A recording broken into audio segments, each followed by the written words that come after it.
Bonjour. Nous allons résoudre une énigme apparue dans un livre publié pour la première fois en 1967, devenu le premier ouvrage qu'il convient de lire lorsque l'on aborde le mystère de Rennes-le-Château, mystère sans âge. L'Or de Rennes, aujourd'hui réédité, a été écrit par Gérard de Sède, ancien résistant, journaliste et écrivain reconnu, mais inspiré par Pierre Plantard, même si son nom n'apparaît pas dans le livre. Né en 1920, décédé en l'an 2000, M. Plantard, dessinateur de son état, au contraire de Gérard de Sède, milite très jeune à l'extrême droite et se trouve à Vichy pendant la Seconde Guerre mondiale. Qu'a-t-il vu et appris en cette période trouble, au contact de gens proches du pouvoir? On peut imaginer qu'il a eu accès à certains secrets dont il saura par la suite tirer, sinon un profit matériel important, du moins une notoriété parmi les passionnés du mystère et de chasse au trésor. En 1956, il dépose les statuts d'une association, dont la création remonterait en réalité au Moyen-Âge, le prieuré de Sion. En tant que grand maître, il prétend succéder à quelques célébrités historiques, dont Leonardo da Vinci. Il développe la thèse de l'existence d'une descendance de Marie-Madeleine et de Jésus qui se serait perpétuée à travers la lignée mérovingienne. Selon l'expression de Pierre Plantard, Sigisbert IV aurait été le rejeton ardent de cette lignée christique. Enfant de Dagobert II, dernier roi mérovingien, il serait venu se réfugier à Rhédaé accompagné par sa mère, une princesse wisigothe, après le meurtre de son père, en l'an 679. De l'ancienne capitale, Rhédaé, plus importante alors que Carcassonne, ne subsiste qu'un village, Rennes-le-Château, internationalement connu depuis le succès du roman Le Da Vinci Code. Si l'existence même de Sigisbert IV ne fait pas l'unanimité parmi les historiens, l'œuvre dans ce même village, d'un curé au milliard, comme le titrait un tabloïd des années 60, suite à la parution du livre de Gérard de Sède, interroge toujours les esprits. Fin XIXe siècle, en effet, l'abbé François Béranger Saunière, non seulement a transformé l'église délabrée du village en un lieu de culte à la décoration baroque, mais il a empli le paysage autour de son église de constructions aux significations mystérieuses. Avec quel argent, dans quel but? Telles sont quelques-unes des interrogations traitées dans l'Or de Rennes. Il y est notamment question d'un parchemin, prétendument moyenâgeux, et porteur d'un secret, signé par le prieuré de Sion, que M. l'abbé aurait trouvé lors des premiers travaux de restauration de son église. Depuis lors, il est généralement admis que, même si un document a réellement été trouvé par l'abbé Saunière, celui présenté dans le livre de Sède est réellement un faux, très probablement fabriqué par un artiste, ami de M. Plantard, le marquis Philippe de Chérisay. Pourtant, nombreux sont ceux qui considèrent qu'un véritable message a été caché dans le texte de ce faux manuscrit. Il est tentant de penser que Pierre Plantard en est l'auteur. Allez, laissons-nous tenter. Ce message est une phrase énigmatique que l'on trouve une fois encore à la fin du livre L'Or de Rennes. J'allais dire comme par hasard. Bergère, pas de tentation, que Poussin Ténier garde la clé. Pax 681, écrit en chiffres romains, par la croix et ce cheval de Dieu, j'achève ce daïmon de gardien, à midi pomme bleue. Le but du jeu, vous l'avez compris, est de deviner ce que ce message signifie. Vous trouvez ça compliqué? Rassurez-vous, tout s'explique. On va faire ensemble une petite explication de texte. Constatons que le message comporte 30 mots, que nous pouvons séparer en 3 phrases de 10 mots. Bergère, pas de tentation, que Poussin Ténier garde la clé. Or, toujours dans le livre L'Or de Rennes, il y est écrit que l'abbé Saunière a ramené de Paris des copies de 3 tableaux du Louvre. En cette fin de XIXe siècle, les copieurs étaient déjà, depuis longtemps, admis à reproduire les œuvres de leur choix, à l'exception des signatures, bien entendu.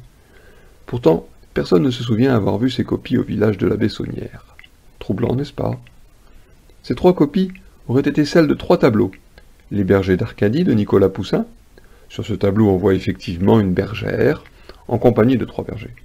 Une tentation de Saint-Antoine, peinte par Ténier, mais on ne sait pas laquelle car il en a peint plusieurs. Ainsi que le tableau d'un anonyme représentant le sacre de Célestin V, entouré de gardes, et tenant une clé géante à la main. En digne successeur de Saint-Pierre qui possède celle du paradis, pourrait-on croire. Bergère, pas de tentation, que Poussin Ténier garde la clé, fait donc référence au voyage de Saunière à Paris. Nous comprendrons bientôt que ces 10 premiers mots annoncent effectivement un voyage. Ne perdons pas de vue qu'un codage est bien souvent une affaire de topographie et désigne donc des lieux et un parcours à accomplir. Ici nous avons un point de départ, j'ai nommé l'église et le domaine de l'abbé François Péranger-Saunière à Rennes-le-Château. Voyons la deuxième partie de la phrase, beaucoup plus explicite. Pax 681, par la croix et ce cheval de Dieu. Avant d'examiner dans le détail cette deuxième suite de 10 mots, je dois vous apprendre, ou vous rappeler, c'est selon, que je suis le co-auteur d'un livre paru en 2016 aux éditions La Providence, nommé L'Arc de Roseline, où il est question de cette dalle, dont je suppose qu'elle a véritablement existé. Nous en donnons la signification dans le détail, ainsi que son histoire telle que nous l'avons comprise dans notre livre. Il ne nous reste en vérité de cette gravure que cette image, que ce relevé encore exposé dans l'or de Rennes. Et étrange dalle en vérité, et qui par-dessus le marché aurait servi de dalle funéraire, mais qui aurait été effacée par l'abbé Saunière. Commençons par observer un mot de 3 lettres, en bas à gauche. Nous reconnaissons là notre mot pax. En réalité, il faut lire arc, puisque nous devons considérer la phrase et in Arcadia ego dans son ensemble. Certaines lettres sont latines et d'autres sont grecques, parfois malgré les apparences, comme tel est le cas pour les 3 lettres qui nous intéressent. La lettre P latine s'écrit comme la lettre rota en grec et se prononce ra.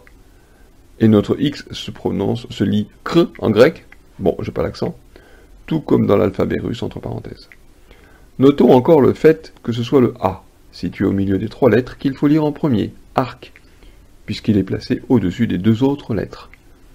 Tout ça pour dire que ce pax doit se lire arc, un arc de méridien, à n'en pas douter. Mais de quel arc de méridien parle-t-on? De celui indiqué sur cette même dalle, en dessous des 2 lettres PS, mis pour Praepositus de Séris, l'ancien nom de Serres, un petit village situé en contrebas de Rennes-le-Château. Et je pose la question, à quoi bon coter le mot arc en pax, si ce n'est pour porter l'accent sur l'arc de méridien, précisément figuré sur cette dalle? Bon, nous voilà bien avancés. Nous avons un lieu de départ, le domaine de l'abbé Saunière, et un arc de méridien qui se trouve en dessous de Serres, donc au sud de ce village. Mais nous ne savons même pas où il se termine. Donc, rien de concret encore, pour l'instant. Ici, réouvrons une parenthèse sur notre livre L'Arc de Roseline. Nous y avons déjà étudié cet arc de méridien, et en avons conclu qu'il mesure précisément 666 décamètres, ça fait 6 km 66. À partir de la limite du parvis de l'église, c'est-à-dire la place du village en fait, et donc concrètement à partir de la route qui traverse le village de Serres. Juste un petit mot pour dire que tout le monde sait aujourd'hui que les anciens Égyptiens connaissaient le système métrique. Il paraît évident que les Templiers n'ont pas pu ne pas ramener cette information en France.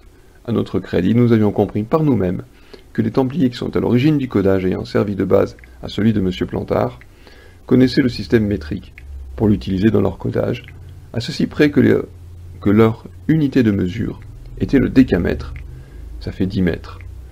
Imaginez maintenant qu'une borne censée marquer le passage de la méridienne verte, nom donné en l'an 2000 au méridien de Paris, marque en réalité la méridienne de Serres. En effet, le méridien officiel de Paris se situe à près de 1 km de là, plus à l'est.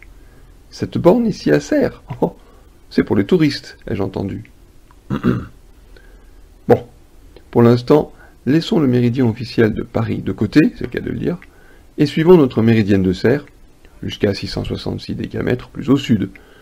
Nous voici sur un promontoire rocheux, bien visible, situé en pleine nature, au creux d'un petit vallon, et que nous nommons dans l'arc de Roseline le point X. Refermons la parenthèse. Revenons maintenant à ces mots, par la croix et ce cheval de Dieu. Devant l'église de Rennes-le-Château, l'abbé Saunière a fait édifier un calvaire. Au pied de l'imposante croix, l'abbé avait placé une dalle, prise en photo dans le livre de Gérard de Sède, et a noté comme étant la dalle dite des chevaliers, c'est important. Cette dalle, porteuse de sens, elle aussi, est encore visible aujourd'hui au musée du domaine de l'abbé Saunière à Rennes-le-Château. C'est là que je l'ai photographié. En fait, je ne connais pas d'autre cheval dans cette histoire que celui-ci. Certes, les Templiers avaient fait vœu de pauvreté et ne disposaient que d'un seul cheval pour 2. Cette histoire, vraie ou légendaire, est à l'origine de l'appellation, typiquement plantardienne, dirais-je, de cette dalle, puisque je lui prête une toute autre signification. Voyez notre livre à ce sujet. Et c'est là que les choses deviennent intéressantes. Il se trouve que le calvaire, autrefois paré de la dalle des chevaliers, et oui, se trouve à une distance de 681 décamètres de notre point X, situé sur le méridien de Serres. Rappelons-le. Pax 681, par la croix et ce cheval de Dieu. Nous voici donc avec le point de départ précis, le calvaire de Rennes-le-Château, et le point d'arrivée non moins précis, le point X, de ce qui constitue la première étape longue de 681 décamètres de notre périple. On continue. J'achève ce daïmon de gardien à midi pomme bleue. Cette dernière partie de la phrase, composée elle aussi naturellement de 10 mots, doit normalement finir de nous amener quelque part. Tel est le sens des deux mots j'achève, comme on achève un périple. Attardons-nous maintenant sur le terme daïmon. Une faute d'orthographe vous aura sans doute sauté aux yeux. Mais que penser de cette incongruité apparente? Bien souvent, il convient de retourner les choses pour mieux les voir, surtout en matière de codage ésotérique, comme j'ai pu le constater lors de l'écriture de l'arc de Roselyne. Daïmon pourrait donc se lire noméade. Maintenant, souvenez-vous du mot arc présenté Pax. Le A se trouvait entre les deux autres lettres, mais il faut le lire en premier. Faisons de même ici avec les 3 dernières lettres. Nous obtenons le mot nomade. Au prix d'une inversion supplémentaire, certes, bon, les plages après, me direz-vous, il devient possible de lire le mot nomade, sans faute d'orthographe cette fois, et surtout avec toutes les lettres. Mais que peut donc bien signifier ce nomade de gardien? Pour le savoir, promenons-nous un peu aux environs du point X, puisque je vous rappelle que nous en sommes là. À 130 mètres, à l'est exactement, sur la même latitude, se trouve une ruine, ou plus exactement, l'entrée d'un poste de garde templier en ruine. Si vous me demandez comment est-ce que je sais qu'il s'agit des vestiges d'un poste de garde templier, alors je vous renvoie à l'arc de Roselyne, où tout est clairement expliqué. Nous avons nommé cette entrée d'un ancien poste de garde le point Y. Constatons que le gardien des lieux est parti, et depuis longtemps. Mais pourquoi le qualifier de nomade? Serait-il toujours vivant? Il me semble que c'est ce que M. Plantard laisse supposer dans ce message. Bon, achevons notre chemin, et continuons dans cette direction, sur une carte au moins, car sur le terrain il n'est plus guère possible de poursuivre en ligne droite. Il ne nous reste plus qu'à comprendre les 4 derniers mots. À midi, pomme bleue. Voyons les 2 mots à midi. Le midi de la France, c'est le sud. Par ailleurs, midi est le milieu de la journée, de même qu'un méridien coupe la Terre en 2 moitiés égales. Alors il est facile de comprendre qu'aller à midi signifie aller en direction plein sud. Et maintenant, examinons les 2 derniers mots. Pomme bleue, les plus énigmatiques et aussi les plus connus des aficionados de Rennes-le-Château. Nous reviendrons sur le folklore lié à cette expression plus tard. Figurez-vous qu'au hasard d'une lecture d'un commentaire paru sur un forum traitant de Rennes-le-Château, j'ai appris qu'il existait 2 cèdres sur le mont Cardou, situé un peu au sud du village de Serres, et que ces arbres produisent, comme tous les conifères, ce que l'on appelle communément des pommes de pin, même lorsqu'il ne s'agit pas de pin, mais d'une autre espèce de conifère, comme ici. Or, les pommes de pin, entre guillemets, des cèdres, sont bleues. Ainsi donc, l'expression « pomme bleue » trouverait sur le terrain sa pleine expression. Qu'y a-t-il donc au sud exactement de ces 2 cèdres? Petit flashback sur le livre L'Arc de Roselyne. Sur la même latitude exactement que les points X et Y, se trouve parfaitement aligné un 3e point, en fait une cascade, en dessous de laquelle on peut encore voir ce qui reste d'une cavité, surmontée d'une arche de pierre, formant dans sa partie supérieure la cuvette de réception de la cascade. Or, et là tenez-vous bien, cette cascade ainsi que sa grotte se situent exactement à 555 décamètres au sud des 2 cèdres du mont Cardou. Vous avez bien entendu. Sur le même méridien, au sud des 2 cèdres du mont Cardou, et donc des fameuses pommes bleues, se trouve la cascade, point de chute si j'ose dire, de nos recherches consignées dans le livre, paru en 2016, et que j'ai co-signé avec Chris Darkis. Certes, le livre contient d'autres informations, mais tout de même. J'avoue que ça a été un choc, lorsque j'ai constaté ça. Mais dans cette histoire, je m'attends un peu à tout. Une fois la signification des pommes bleues comprise, il ne m'a pas été bien difficile de saisir le reste de l'énigme plantardienne. Il m'a suffi de chercher ce qui pouvait bien se trouver à une distance de 681 décamètres du point X, et vous connaissez la suite.